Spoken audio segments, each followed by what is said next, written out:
Today, we're going to be doing a little switch up. We're going to be moving some snakes around to new enclosures. That's the big, beautiful male looking gorgeous. He recently just ate some chicks, so he's got a nice belly full of food. Right? You doing good? Some kisses? Come on. I see you. Oi! Don't be so defensive.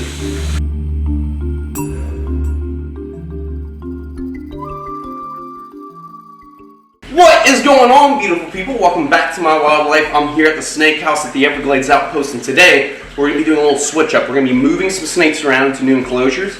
We got some snakes that haven't been in here yet that came out of quarantine, and they are beautiful, oh so beautiful. I'm going to take one out at a time, I'm very excited. The oh so beautiful white speckled rattlesnakes. They've been doing real well.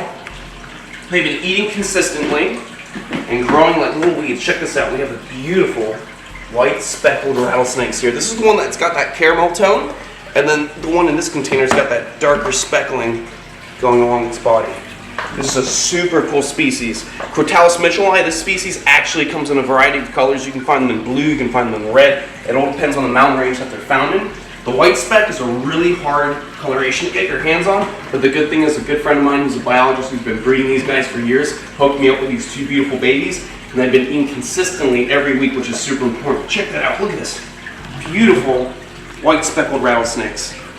Not a massive species, they're only gonna get around like 1.5 to 2 feet long, but they are gorgeous rattlesnake species found in the mountains of Arizona. Let me just close this up. What we're gonna do is we're actually gonna move these guys to a different spot. And what I wanna do is take this empty enclosure.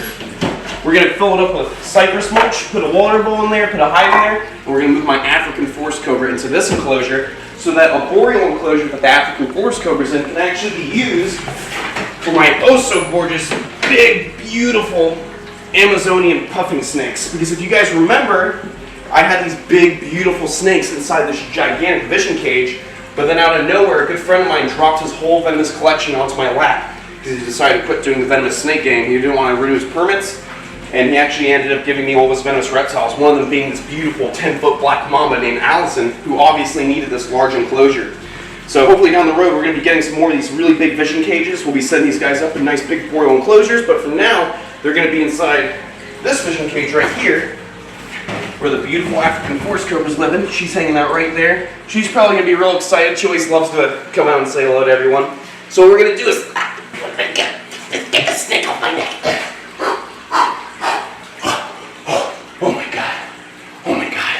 Oh my god, there are snakes. Oh, this one's on loose. What are you doing? Come here.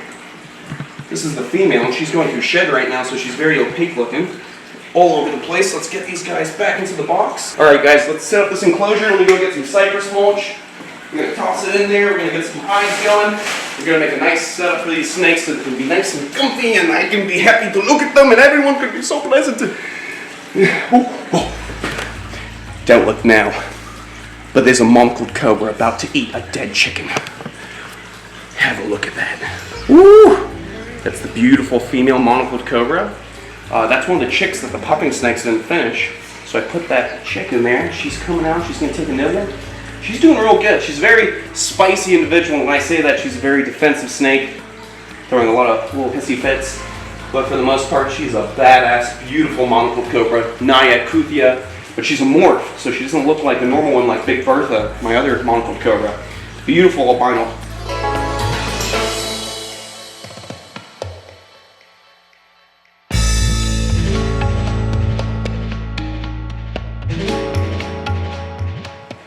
Alright guys, while Little Sunshine's finishing up her food, I'm going to fill up this enclosure with cypress mulch for the African forest cobra. Nice and humid. Throw that back to the side. I think what we'll do is try to take out that African forest cobra's hide, put it in here, put the water bowl in here, try to keep her inside for a second, and then we'll move her over. How's it going, Allison? Allison's been out every day, hanging out. She's used to being on display. Such a beast of a black mama. Look at this. I'm up close. She's not twitching a whole bunch like she was before. See? She's checking me out. She's wondering what's going on. But for the most part, she's not being flighty. When we first had her move in here, she would shoot inside the box. Now she's just hanging out. And it looks like she's gone to the bathroom quite a few times. Quite a few times. So we're going to have to clean her enclosure later today, so that's going to be fun. Let me move off this enclosure. Let's get out this African forest cobra's hide. She's actually right there by the water bowl. So it'll make it a lot easier to pull out this stuff. There we go. And she's right here, so I'm gonna watch out. Let's give her a little touch. See if she'll move for us. Come on. I see you. Oi! Don't be so defensive.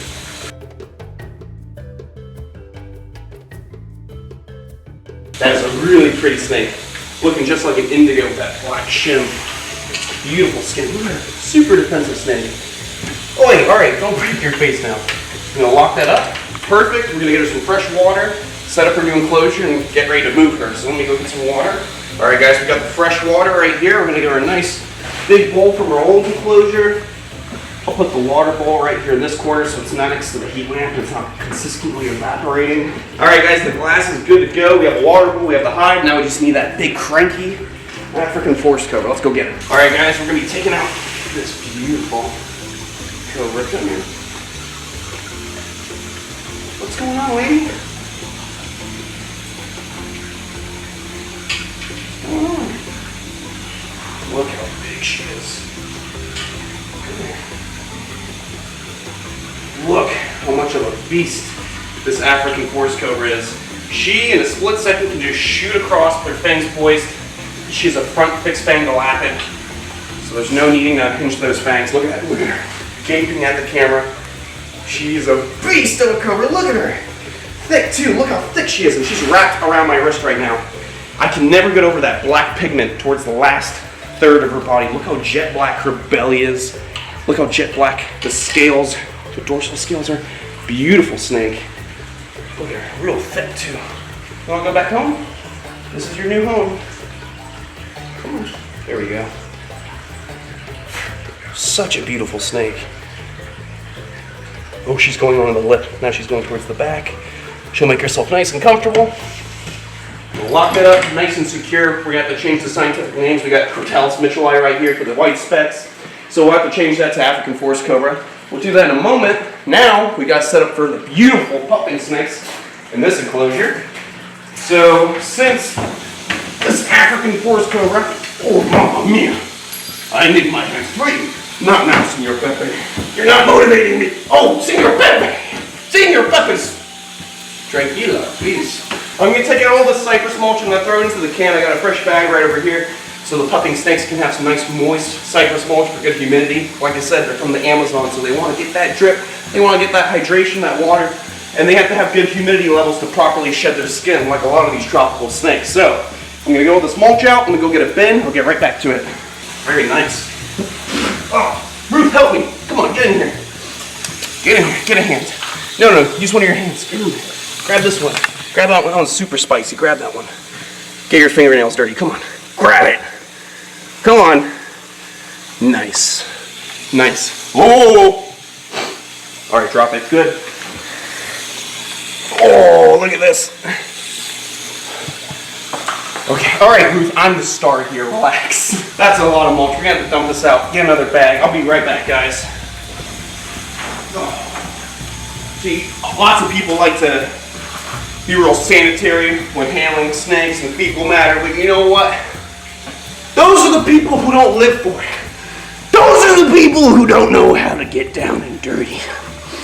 My name's Mike Rowe and welcome to Dirty Jobs. Are you paying attention? Yeah. Alright guys, not too much of a mess. Give me a second. Gotta get a broom and a bath, some wipies, a man diaper, I'll be right back. Alright guys, let me just not sweep the keys up. We're gonna pull these keys. Thank you. Alright guys, just gonna sweep up this little area, make it nice and clean. Because I do not like having a dirty snake room. If your snake room is dirty, your snakes are bound to be unhealthy because of the collection of bacteria and molds and dust and this and that. So it's always good to dust in your snake house. It's always good to sweep. It's always good to stay on top of everything. Because if you don't stay on top of everything, that's when everything starts to fall apart and become one big mess. So that's the big thing with maintenance with wildlife. Even though that the reptiles, and technically they only need a couple of days a week for maintenance, with a collection this big, it's daily maintenance. I have to get in here every day, make sure all the enclosures are clean, make sure everyone has fresh water. It's a lot. And it's not even like I have a crew of people. It's really just me dealing with these animals, because in reality, who's going to come out here and handle black mamba? Who's going to come out here and handle these king cobras without endangering themselves, let alone the animals? So, it's a lot of work. So sometimes you guys don't see me on the channel all the time. That's because I probably took a day off just to clean cages. So, I am going to finish sweeping this floor, because it's what I love to do and I'm passionate about it. Alright guys, we've got a nice big bag of mulch right here, nice and humid. It's got good moisture in it. Just going to dump that whole thing in there. We're going to spread it around. Spread it around. Alright, so we got a nice water bowl. Going to put it in the corner right there, nice and simple. We're going to use this big hide. Where'd my big hide? Oh, there it went. Going to use this big hide in the back for them to hide on top of. Nice and simple. Nothing too crazy, and we're going to add some branches down the road. I just got to go buy some branches or get some branches out in the woods and then treat them. So we're going to be doing that in a second. Alright, let me flip this glass around and I'm going to show you today how to spray. You take your two fingers like this and show it who's boss. Look at this. Who is boss? I am boss. Alright guys, I'm obviously using ammonia-free Windex. I'm not using the usual stuff that's full of that ammonia crap, because we don't like ammonia, and too much ammonia is not good for your animals. This glass is honestly a little stained from when I bought it, but for the most part I can get a lot of that nasty stuff off. There we go. Beautiful. Now we got a nice little temporary enclosure before we get those sticks, so we can put those puffing snakes in something. What are you still doing here?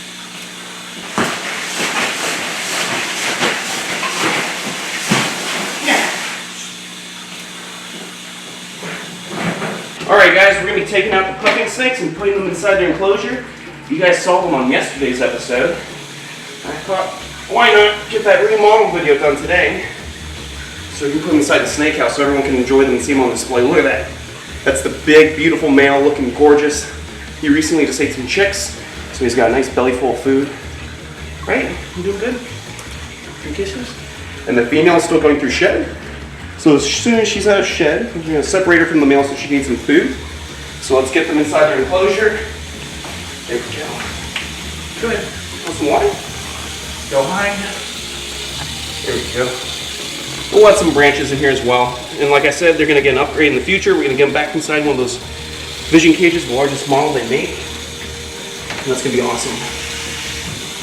Perfect. Let me just get a key on this. Nice and secure.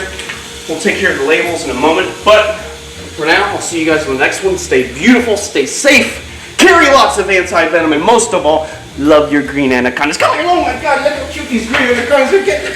They're getting so big. Look at them. I just want to squish their faces, but I won't do it because I love them too much. Oh! Hey, babies. Look how thick they're getting. Oh my God, look how cute they are. Oh, they're so cute. They just kiss you. And I kiss you! Look at that. Beautiful green anacondas. Alright, I'll see you on the next one. Stay beautiful, stay safe, but most of all, love your anacondas and stay gangster.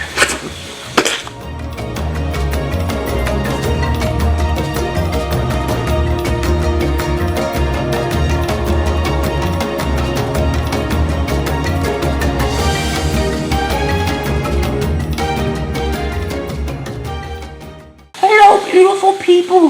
Have you been paying attention? Huh?